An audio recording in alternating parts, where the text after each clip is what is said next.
I talked to the pastor and he came to me and said, yo, it seems like there's people who think you don't like Jewish people. You get what I'm saying? They could control Shaq. They could control Charles Barkley. They could control LeBron James. Guess who's returned to the spotlight? Yep, it's Kanye West. And he's making a big entrance with some serious new music. He's been keeping a low profile for a while, appearing now and then in the media. But now he's back with his latest collaboration album, Vultures, alongside Tha Doll. And let me tell you, when Kanye is involved, it's never a quiet event. It's more like a whirlwind of controversy waiting to happen. Rumor has it that Kanye isn't holding back this time. There are talks that he's about to reveal some major truths about powerful people in Hollywood. These rumors suggest he's targeting some big names in the industry. And if that's not enough drama, there's talk that these people are trying hard to silence Kanye before he spills the beans. But let's face it, Kanye West can't be silenced that easily. He's proving that with his epic comeback and the juicy revelations he's supposedly got up his sleeve. So, who are these powerful people he's targeting, and why are they so desperate to silence him? Let's dive into it. Steps that we took, we went down for like a year and a half. People think that I got, kicked out of Adidas for the tweet. We were having problems before. They were stealing my designs. They still trying to sue me. It's like, get right. Right. No, get right. Be honest. Y'all gonna send me $100 million a year, then say that I misallocated the marketing. I was the marketing. Look at where y'all at now. Look at where we at right now. Here's the deal with Kanye. He's always been someone who pushes boundaries, but that's gotten him into trouble with the public, and it's definitely affected his career. He's been keeping a low profile for a long time, maybe because of all the criticism he's faced. But does that stop him? Nope, not even close. He's back with a bang, and he's stirring up controversy like it's nobody's business. Let's go back a bit. Kanye has never been one to hold back, especially when it comes to criticizing powerful people. He's openly said that some big shots control certain celebrities. He's even suggested that he's untouchable, like he can say whatever he wants without facing consequences. Number one. Right. We're number one. Everything that they did only helped us. I like it. Remove us. I like simplification. Streaming platforms is bullshit to the artists anyway. Really? Spotify would give us $500 million between all of us and say, work it out amongst yourselves. I'm like, what about Adele? What about Drake? What about Weeknd? What about Taylor Swift? What about me? They like, no. Doesn't matter how much any of y'all stream. Y'all got to work that $500 million. Whether Kanye's claims are true or if he's just causing trouble remains uncertain. This adds another layer of complexity to the music industry.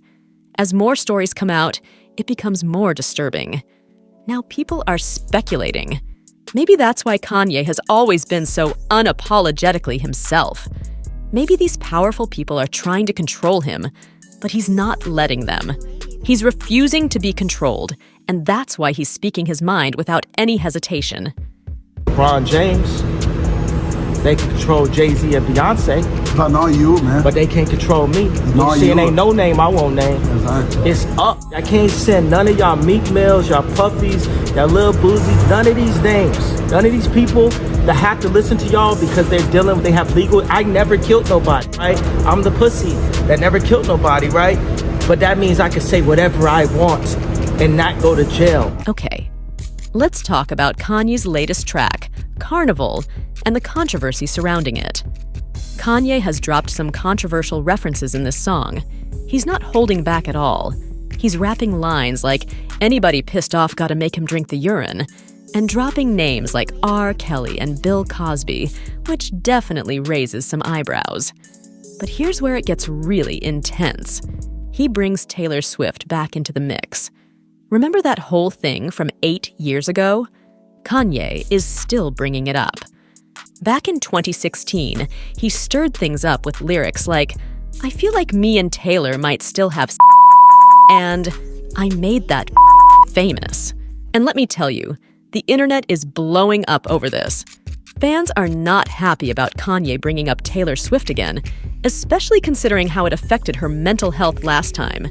It's got everyone talking and debating, and the reactions are all over the place.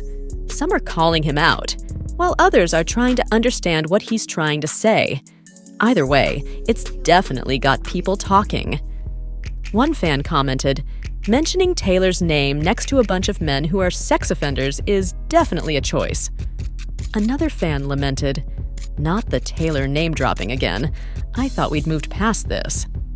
Now, Kanye name-dropping some seriously controversial figures like Bill Cosby, R. Kelly, and Puff Daddy in his song is pretty wild, considering the shady stuff these guys have been involved in. Take Bill Cosby, for example. Once celebrated as a prominent figure in American television and pop culture, he initially established his career in the 1960s as a stand-up comedian in San Francisco. Over the following decades, he achieved significant success with multiple Grammy Awards for Best Comedy Album from 1965 to 1970. However, his legacy took a drastic turn due to his involvement in egregious actions. In late 2014, numerous allegations surfaced accusing Bill Cosby. Amongst yourselves. I'm like, what about Adele? What about Drake? What about Weeknd? What about Taylor Swift? What about me? They like, no. Doesn't matter how much any of y'all stream. Y'all gotta work that $500 million.